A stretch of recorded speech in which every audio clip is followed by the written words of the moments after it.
Bismillahirrahmanirrahim. Dengan nama Allah yang Maha Pengasih, Maha Penyayang. Setelah mengukakan sesuatu yang menarik perhatian dan mengunci kita dalam keyakinan, awal surah Al-Baqarah memetakan manusia dalam 3 kelompok berkaitan dengan sikap pembawaan dalam kaitan dengan keimanan. Pembahasan dalam Al-Quran pada dasarnya berkaitan dengan sikap manusia, pembawaannya dalam perspektif iman. Di antara manusia, hanya satu golongan yang beruntung dalam esensi kehidupan dunia. 2 yang lainnya termasuk yang celaka. Penjelasan tentang orang yang beruntung terdapat pada ayat kedua hingga ayat kelima dari surah Al-Baqarah ini. Dan inilah yang akan kita bahas pada episode ini. Orang beruntung memiliki persyaratan. Yu'minuna bil ghaibi, believe in the unseen, percaya kepada sesuatu yang tidak dilihat atau gaib. Supernatural atau gaib, sesuatu yang tidak dapat dilihat dan tidak bisa dideteksi dengan panca indera. Bukan berarti bahwa itu tidak ada. Keberadaan materi dan makhluk dapat dilihat, tetapi ada pula yang tidak dapat dilihat, dan mereka ada di sekitar kita. Segala sesuatu yang terjadi ada asbabnya, ada sebabnya. Ada sesuatu sebab yang kita bisa lihat dan nyata. Ada pula sesuatu yang tidak terlihat dan tidak nyata. Itulah asbab gaib. Persyaratan pertama untuk menjadi orang yang beriman adalah percaya pada sesuatu yang supernatural atau pada sesuatu yang gaib. Jika seseorang hanya percaya pada apa yang dilihat, didengar, dan dirasakan, maka sulit untuk membujuknya untuk menjadi orang beriman. Yuqimunas sholata. Mengapa tidak dikatakan kerjakan salat? Karena tegakkan salat memiliki makna yang lebih luas. Pertama, melaksanakan sesuai dengan aturan. Dan yang kedua, menjaga agar apa yang diucapkan dalam salat dipelihara dan dibuktikan dalam tindakan. Dan yang ketiga, menghindarkan dari perbuatan mungkar. Secara simbolik, salat mencakup seluruh rukun Islam. Ada pengakuan dalam salat bahwa tidak ada Tuhan selain Allah dan Muhammad adalah Rasulullah pada rakaat kedua dan atau rakaat terakhir. Ada sakayah, yakni pembersihan fisik dan mental dengan air wudhu dan kebersihan pakaian. Kemudian ada sihaumun, artinya menahan diri dari makan, menahan diri dari pergerakan di luar ketentuan salat.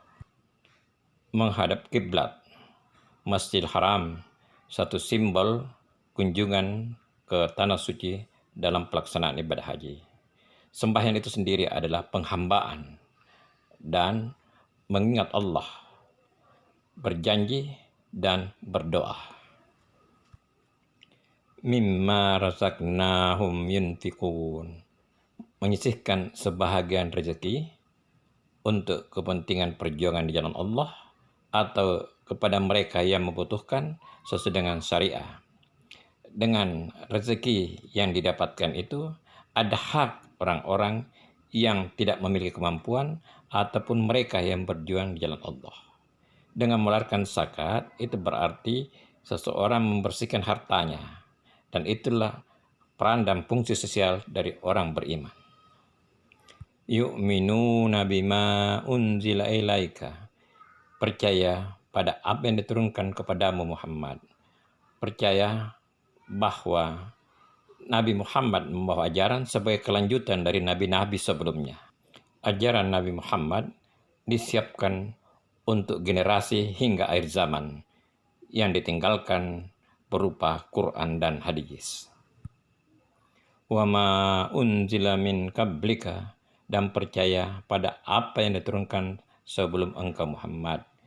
Esensi daripada ajaran para nabi adalah sama, tidak ada Tuhan selain Allah.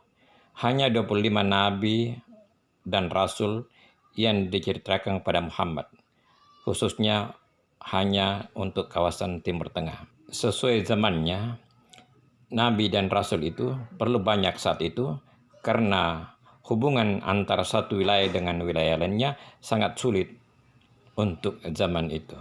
Dengan kedatangan nabi penutup, segala ajaran di nabi-nabi sebelumnya merujuk kepada ajaran yang dibawa oleh Nabi Muhammad SAW sebagai rahmat untuk alam semesta. Ajaran Muhammad adalah untuk akhir zaman, untuk era internet, untuk era digital, di mana batas-batas wilayah tidak lagi menjadi penghalang. Wabil akhirati hum yuqinun, dan mereka percaya akan hari akhirat. Mereka percaya bahwa ada kebangkitan pasca kematian. Pada yaumil akhir, pada hari akhirat, di mana setiap jin dan manusia akan diminta pertanggungjawabannya akan aksi, akan apa yang dikerjakan selama hidupnya di dunia. Hanya dua makhluk ini yang diminta pertanggungjawaban. Makhluk-makhluk lain hanya menjadi saksi dan mereka bebas dari pertanggungjawaban. Ulaika humul muflihun. Merekalah orang-orang yang beruntung. Mereka yang memenuhi 6 persyaratan akan menjadi orang yang beruntung. Begitulah Allah menjelaskan kriteria tentang orang yang beruntung dalam kalimat-kalimat pendek, tetapi memiliki makna yang luas dan membutuhkan pembahasan berjilid-jilid buku. Itulah kata-kata Allah, firman Allah, kalamullah, dan itulah mukjizat. Syukran, thank you, terima kasih. Sampai kita bertemu pada bahagian selanjutnya.